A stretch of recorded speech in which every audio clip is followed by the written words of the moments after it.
আসসালামু আলাইকুম। আবারও চলে আসলাম আপনাদের মাঝে মজার একটি নাস্তার রেসিপি নিয়ে। মাত্র ১ কাপ আটা, ১টি ডিম দিয়ে কিভাবে অনেকগুলো মিনি মোগলাই বানিয়ে নেওয়া যায়, সেই রেসিপিটি আজকে আপনাদের সাথে শেয়ার করব। বিকেলের চায়ের আড্ডায় ঝটপটি নাস্তাটি বানিয়ে ফেলতে পারবেন। তাছাড়া বাচ্চাদের টিফিনেও দিতে পারেন। বাচ্চাদের এসব খাবার খুবই পছন্দের থাকে। খুবই অল্প উপকরণ দিয়ে কম সময়ে ঝটপটি নাস্তাটি বানিয়ে নেওয়া যায়। তাই পুরো ভিডিওটি না টেনে দেখার অনুরোধ রইল। আমি এখানে ১ কাপের থেকে একটু কম আটা নিয়ে নিচ্ছি। দিয়ে দিচ্ছি কিছু কালো জিরে। কালো জিরেটা অপশনাল, আপনারা চাইলে স্কিপ করতে পারেন। দিয়ে দিচ্ছি পরিমাণ মতো লবণ। দিয়ে সমস্ত উপকরণগুলোকে একটু মিশিয়ে নিচ্ছি। এখানে আমি 1/2 কাপ পরিমাণ তেল নিয়েছি। পুরোটা তেল আমি দিব না, হালকা হালকা করে দিচ্ছি। এভাবে একটু মেখে নিতে হবে তেলটাকে পুরো আটার সাথে। যখন দেখবেন তেলটা মুঠো হয়ে যায় তখনই ভাববেন তেলটা পারফেক্ট হয়েছে। এখন আমি একটু একটু করে পানি দিয়ে একটি পারফেক্ট ডো বানিয়ে নিচ্ছি। সাধারণত আমরা যেভাবে রুটি পরোটা খাই সেরকমই একটি ডো বানিয়ে নিচ্ছি। একটু একটু করে পানি দিয়ে ডোটা বানাতে হবে, তাহলে ডোটা পারফেক্ট হবে। আর ডোটা বানানো হয়ে গেছে, দেখতেই পাচ্ছেন কতটা সফট হয়েছে। আমি এটাকে 10 মিনিটের জন্য রেস্টে রেখে দিব। দিয়ে দিচ্ছি সামান্য একটু তেল দিয়ে এটাকে ঢেকে 10 মিনিটের জন্য রেখে দিচ্ছি। তেলটা দেওয়ার কারণ উপরটা যাতে ড্রাই না হয়ে যায়। একটি বাটিতে একটি ডিম ভেঙে নিচ্ছি। ডিমটার রুম টেম্পারেচারে রাখা, যদি ফ্রিজে থাকে অবশ্যই 30 মিনিট আগে বের করে নেবেন।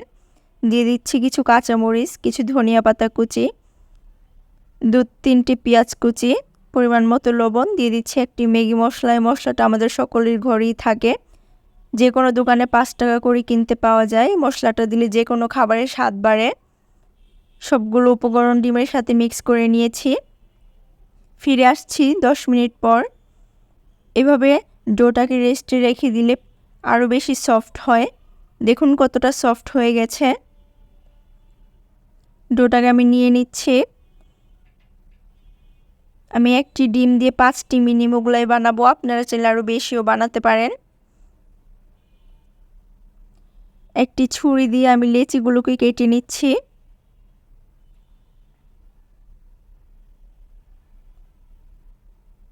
লেচিগুলো কাটা হয়ে গেছে, সবগুলোকে আমি এক সাইডে রেখে দিচ্ছি।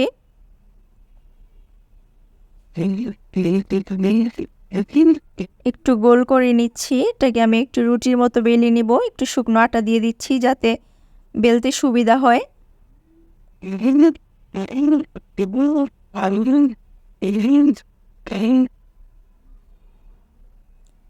রুটিটা আমার বেলে নেওয়া হয়ে গেছে। এখন ডিমের মিশ্রণটাকে দিয়ে দিচ্ছি।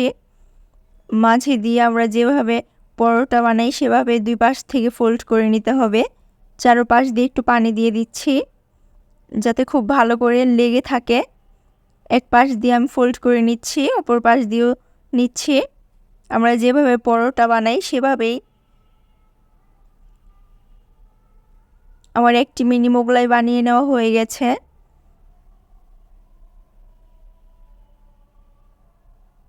দেখতেই পাচ্ছেন আমি একটি বানিয়ে নিয়েছি। আমি এরকম করে আরও সবগুলো মিনি মোগলাই বানিয়ে নিব। আপনাদের দেখানোর সুবিধার্থে আমি আবারও একটি বানিয়ে দেখাচ্ছি।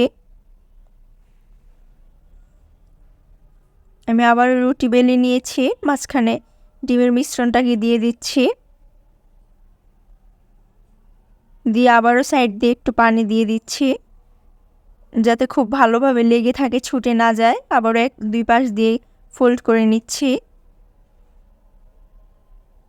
আমি এইভাবে করে সবগুলো মিনি মোগলাই বানিয়ে নিব। দেখতেই পাচ্ছেন সবগুলো মোগলাই আমার বানিয়ে নেওয়া হয়ে গেছে। এখন একটি প্যানে তেল গরম করে মিনি মোগলাইগুলোকে ভেজে নিতে হবে। সবগুলো মিনি মোগলাই দিয়ে দিচ্ছি। এক পিঠ ভাজা হয়ে গেলে উল্টে দিচ্ছি। আমার এক পিঠ ভাজা হয়ে গেছে, উল্টে পাল্টে দোনো পিঠ লাল করে ভাজতে হবে।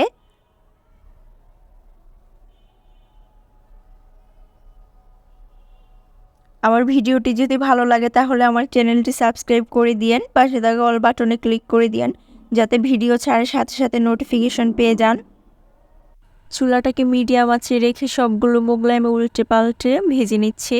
চুলাটাকে মিডিয়াম আঁচে রাখলে মোগলাইটা ফুলবে, উপর দিয়ে একটু মচমচে হবে। আর যদি চুলাটাকে হাই আঁচে রেখে ভাজেন তাহলে দ্রুত কালার চলে আসবে, ফুলবেও না, মচমচে হবে না। আর যদি মিডিয়াম আঁচে রেখে ভাজেন তাহলে মচমচে হবে, ফুলবে, কালারটাও সুন্দর আসবে। সবগুলো মোগলাই আবার ভাজা হয়ে গেছে, আমি একটি নাস্তার প্লেটে উঠিয়ে নিচ্ছি।